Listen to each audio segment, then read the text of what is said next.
देखिए ये एक रेट ऑफ चेंज का क्वेश्चन है, द मोस्ट इंपॉर्टेंट क्वेश्चन। अब तो बहुत कॉमन हो गया है कॉम्पिटेटिव एग्जाम्स में, इस टाइप का क्वेश्चन ये पूछा ही जाता है नॉर्मली। तो देखिए क्वेश्चन है, a balloons radius increases at 2 centimetre per minute. तो चलिए पहले इसको ही टैकल करते हैं।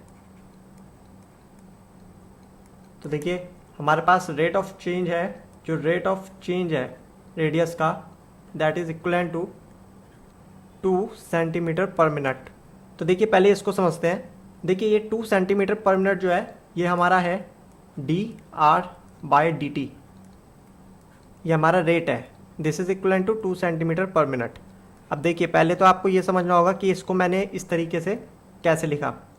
देखिए आप समझिए, जो हमारा रेट है, अगर मैं यहाँ पे रिप्रेजेंट करता हूँ रेडियस, स्मॉल आर से रिप्रेजेंट कर रहा हूँ रेडियस को, इधर हम लिख देते हैं स्मॉल आर, ठीक है। तो स्मॉल आर से फंक्शन ऑफ टी, टाइम का फंक्शन है, टी इज़ आवर टाइम। तो देखिए ये हमारा क्या है, कांस्टेंट। जो हमारी स्लोप है वो क्या है इसकी, कांस्टेंट, विच इज़ 2 सेंटीमीटर। जो स्लोप है वो है 2। कैसे निकालते हैं आप, देखिए ये इम्प्लाई करता है ये है हमारा R, radius is a function of T which is equal to 2t।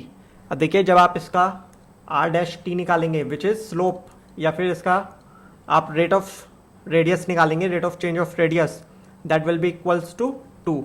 तो देखिए इस तरीके से ये जो हमारा रेट है ये आता है। तो देखिए ये सब चीज़ आपको पता होनी चाहिए जब भी रेट निकाल रहे हैं। ये हमने फंक्शन से इस तरीके से r' इज इक्वल टू 2 पता लगाया, इसलिए हमने इसको लिखा है इस तरीके से। जो हमने इसको लिखा है इसलिए लिखा है, ये देख सकते हैं dr/dt is equals to 2 centimetre per minute. ये देखिए हमने यहाँ से इसको फाइंड आउट इस तरीके से निकाला है, ठीक है। इसलिए हमने इसको डायरेक्ट यहाँ पे इस तरीके से लिख दिया। और फंक्शन हमें आपको ग्राफ पता होना चाहिए, इसलिए इस फंक्शन की हेल्प से हमने ये निकाला है। तो ये आपको पहले ही पता होना चाहिए। तो चलिए अब देखिए क्या है question, rate of volume increase निकालना है at radius equals to 5 centimetre. जब हमारी रेडियस 5 सेंटीमीटर के इक्वल है तो हमारा रेट ऑफ चेंज वॉल्यूम में कितना होगा। तो चलिए सॉल्व करते हैं इसे भी।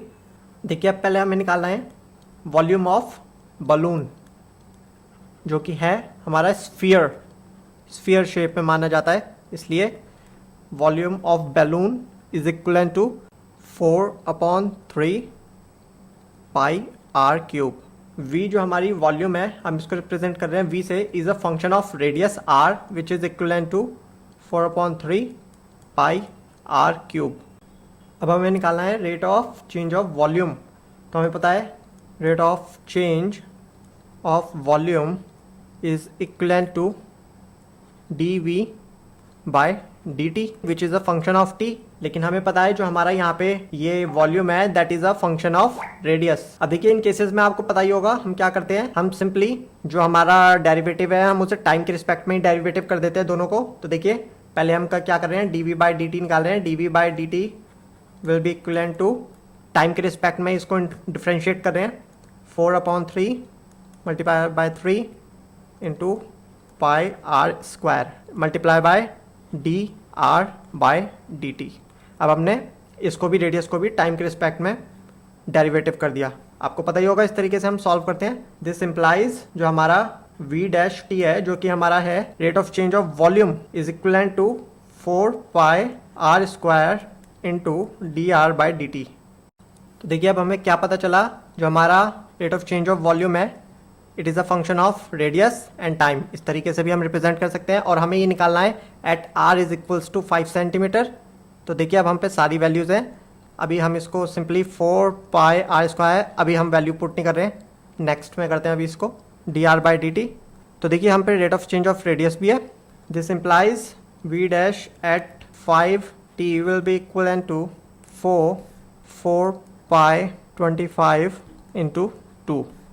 This implies 200 pi centimeter cube per second. So this is our rate of change of volume at r is equals to 5 centimeter. So this is our